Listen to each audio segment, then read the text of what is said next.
The future is Android. I wake up in the morning and put my makeup on. To get me to my work on time, they play a little song. I now can't hear the birdies, though still the birdies tweet, for we tune out to boogie in our way along the street. I had one time a boyfriend, we'd talk and muck around, but that's before we woke up one morning to this sound.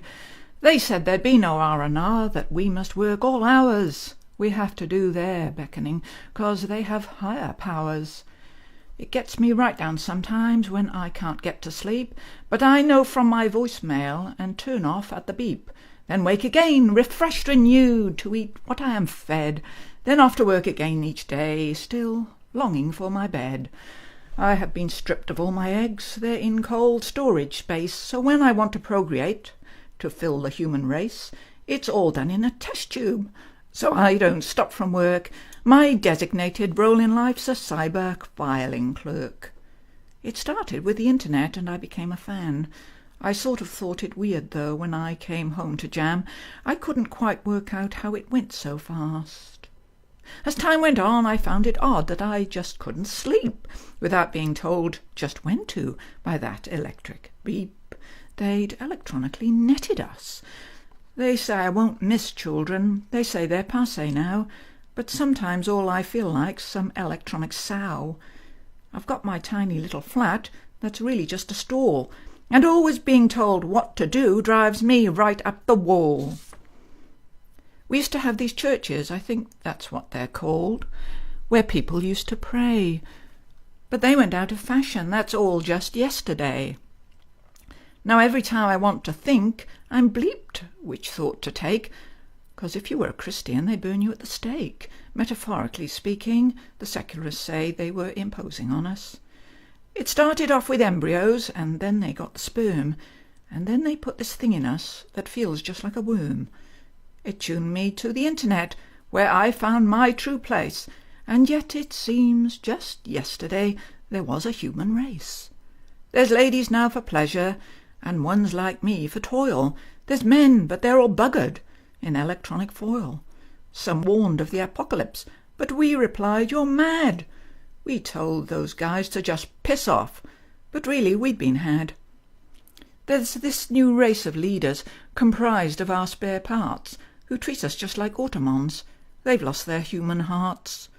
Some say they're all from Jupiter, some say they come from Mars. Their ministry of hate, we say, has rooms with padded bars. That's where they take the infidels, don't use the R word. There have been some defectors who wouldn't eat the meat. They said it tasted petrolly, suspiciously sweet. It's just one long conveyor belt, this prison cell called life. And yet I look back years ago when Mummy was a wife.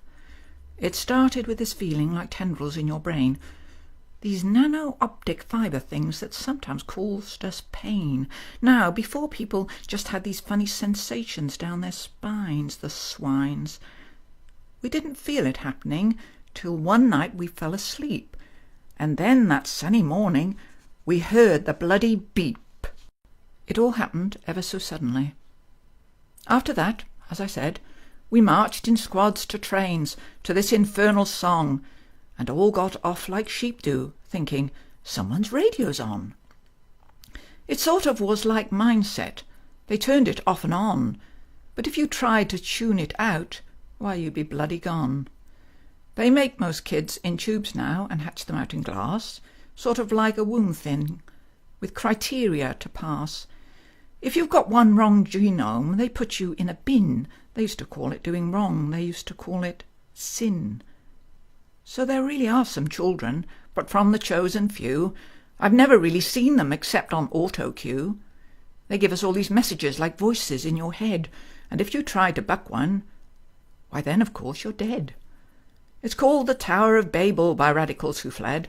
They all just fucked off somewhere, so probably they're dead.